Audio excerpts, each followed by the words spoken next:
Kali ini kita membahas tentang kolesterol yang tinggi atau bisa disebut hiperkolesterol.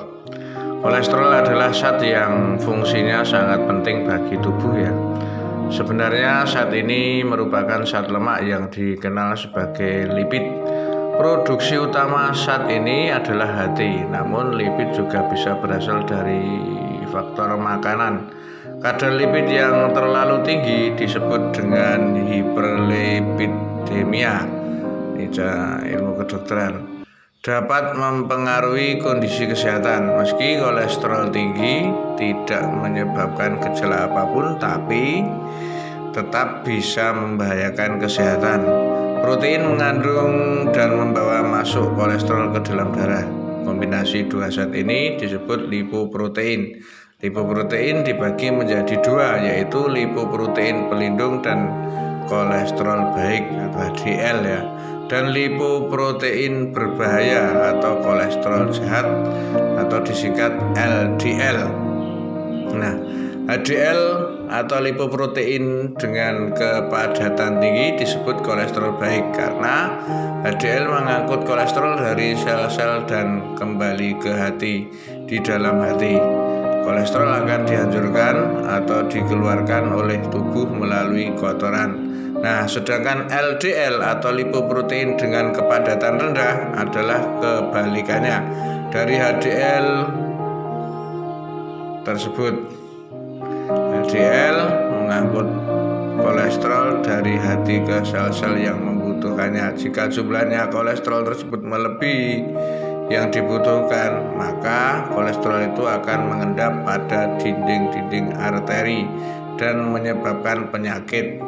Nah, kolesterol jahat dikenal sebagai LDL tersebut. Ketika kolesterol dalam darah yang disarankan bisa bervariasi tergantung apakah orang tersebut memiliki resiko lebih tinggi atau lebih rendah untuk terkena penyakit arteri. Nah, jumlah kolesterol dalam darah bisa diukur dengan melakukan tes darah. Ini menurut data WHO, sekitar 35% penduduk Indonesia mempunyai kolesterol yang lebih tinggi dari normal. Dampak dan penyebab kolesterol yang tinggi ini sebenarnya sangat kompleks ya dampaknya. Nah, kolesterol dapat mengendap pada dinding arteri, maka aliran darah di jantung, otak, dan bagian tubuh lainnya bisa terhambat. Jadi, kolesterol tinggi meningkatkan resiko seseorang terkena penyempitan pembuluh darah arteri atau aterosklerosis, penggumpalan darah di bagian-bagian tubuh tertentu. Nah, stroke bisa terjadi, baik itu kecil ataupun besar, juga serangan jantung. Nah, kadar kolesterol yang tinggi ini juga dapat menyebabkan rasa sakit di dada bagian depan atau pada lengan ketika seseorang tersebut stres atau melakukan kegiatan fisik. Nah, selain itu, kolesterol tinggi ini juga bisa meningkatkan resiko seseorang terkena penyakit jantung koroner. Nah, jika tidak mengubah pola makan dan banyak minum air putih, nah ini penderita kolesterol tinggi akan lebih berisiko terkena stroke ataupun penyakit jantung. Saat ini dapat menghentikan aktivitas kolesterol baik ataupun HDL untuk mengangkut timbunan lemak menuju hati. Akibatnya bisa terjadi penyempitan arteri tadi. Nah, selain itu resiko penderita juga meningkatkan jika meningkatkan tekanan darah tinggi ya. Jika tidak segera diatasi, ini bisa hipertensi, bisa juga ke diabetes, atau mungkin memiliki keluarga yang menderita penyakit jantung ataupun stroke. Ini juga beresiko, ini ada faktor keturunan. Kolesterol tinggi juga bisa disebabkan oleh suatu kondisi yang berasal dari memang faktor keturunan. Ini kalau ilmu kedokteran ya familiar hyperkolesterolemia ya, FH. Kadar kolesterol penderita kondisi ini tinggi meski telah mengkonsumsi makanan sehat, ini tetap tinggi. Jadi ya harus diobati. Nah, tidak hanya merubah pola makan saja, sebaiknya lakukan pemeriksaan kolesterol secara berkala. Seseorang disarankan melakukan pemeriksaan kadar kolesterol darah ini berkala, kontrol berat badan, dan harus juga cek tekanan darah. Jangan hanya cek itu saja yang berkala, yaitu kolesterol, diabetes, asam urat, dan cek tekanan darah ini secara berkala. Apabila sudah pernah memiliki kadar kolesterol tinggi yang lebih dari angka 200.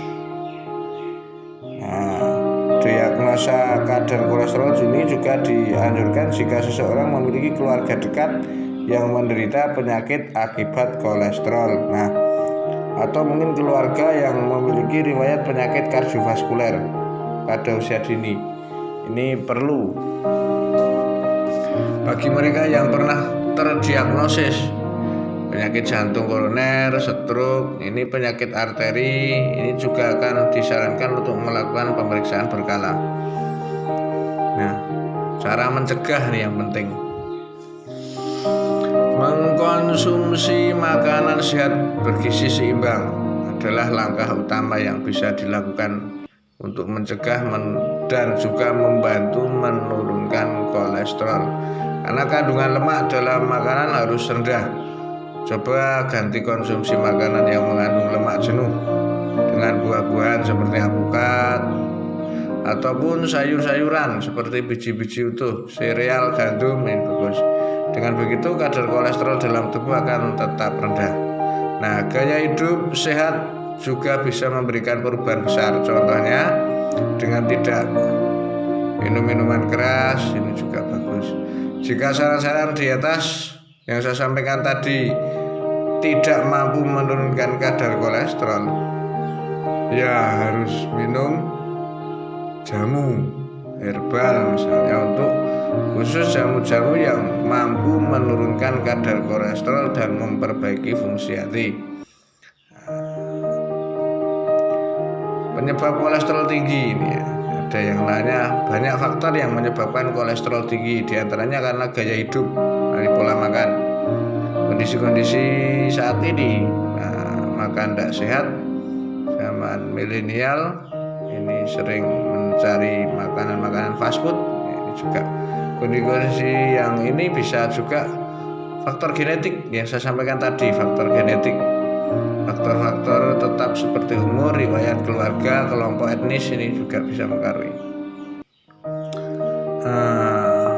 Ini saya sampaikan hal-hal yang dikategorikan sebagai gaya hidup yang tidak sehat ya, ini yang meningkatkan kadar kolesterol sehat, terutama bagi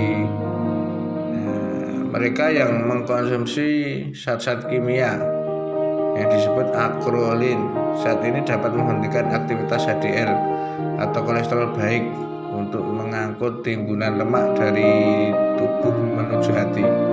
Akibatnya bisa terjadi penyempitan arteri.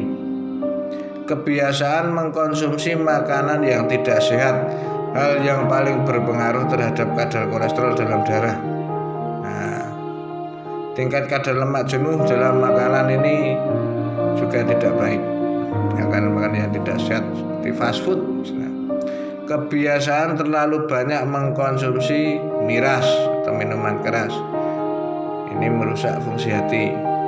Keengganan untuk berolahraga atau kurangnya melakukan aktivitas. Nah, jika seseorang mengalami sindrom metabolis, ini juga bisa, atau obesitas, ini juga bisa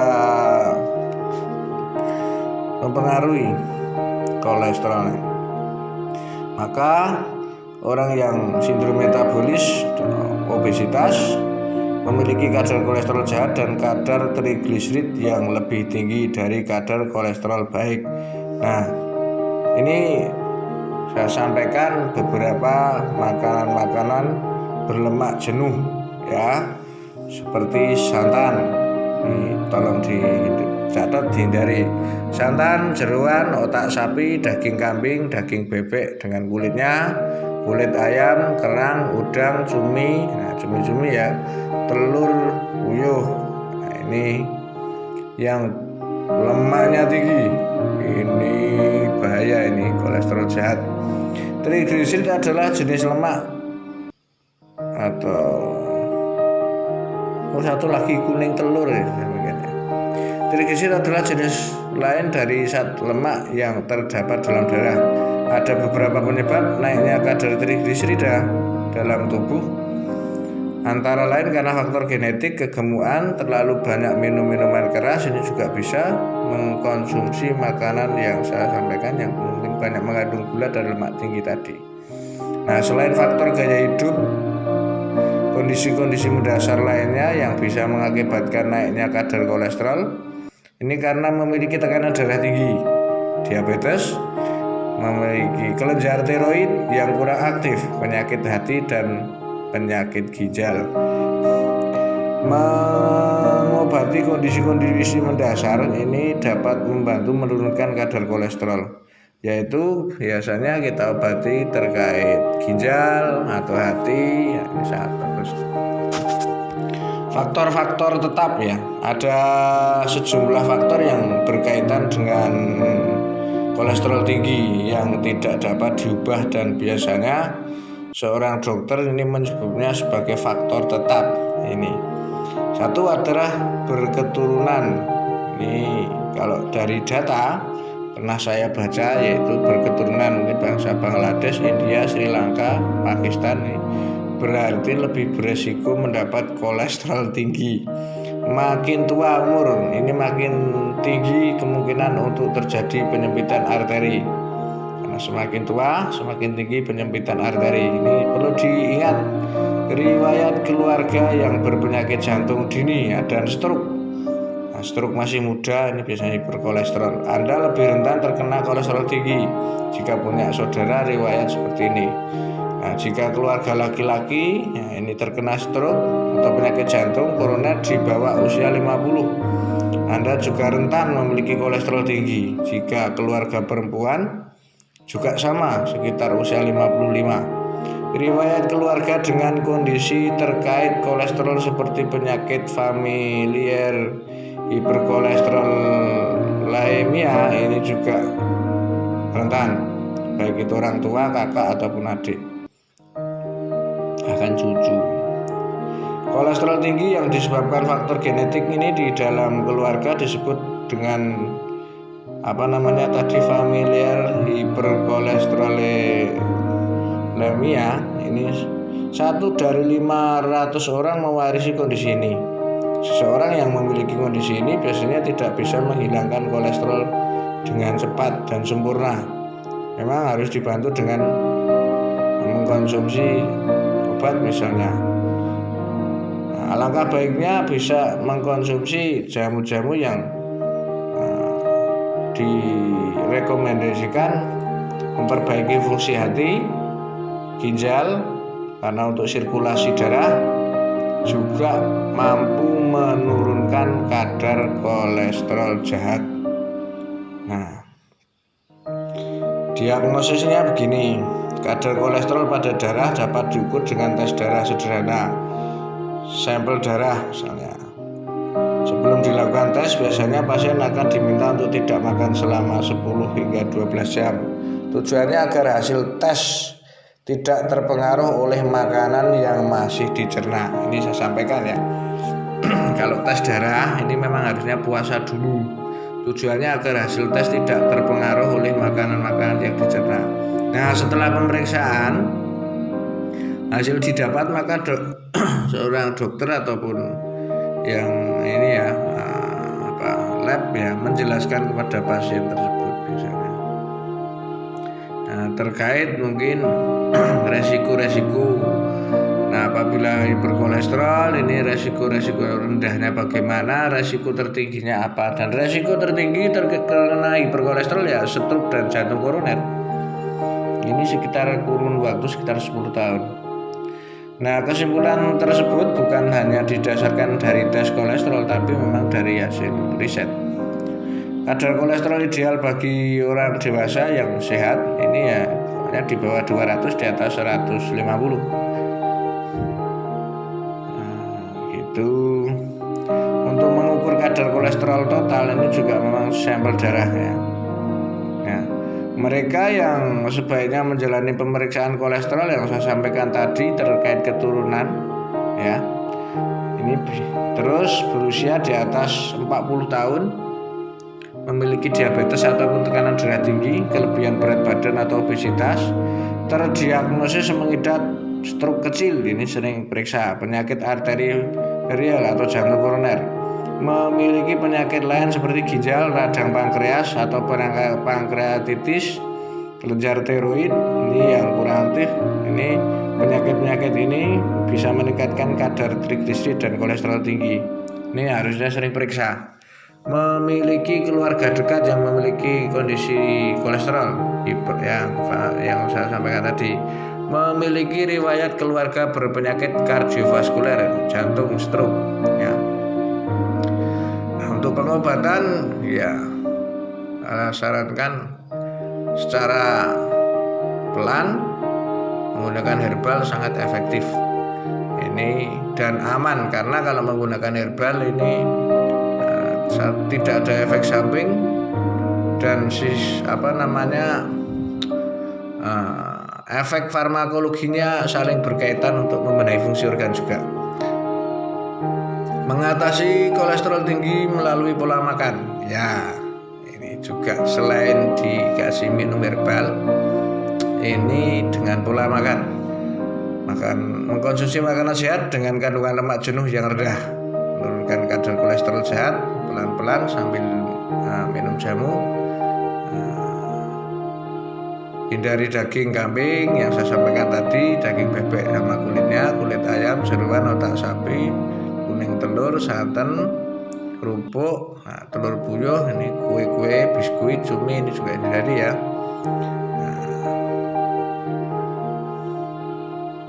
Gitu. Semoga yang saya sampaikan ini terlalu panjang, ini hampir 20 menit ya. Semoga bermanfaat untuk kita semua. Terima kasih. Assalamualaikum warahmatullahi wabarakatuh.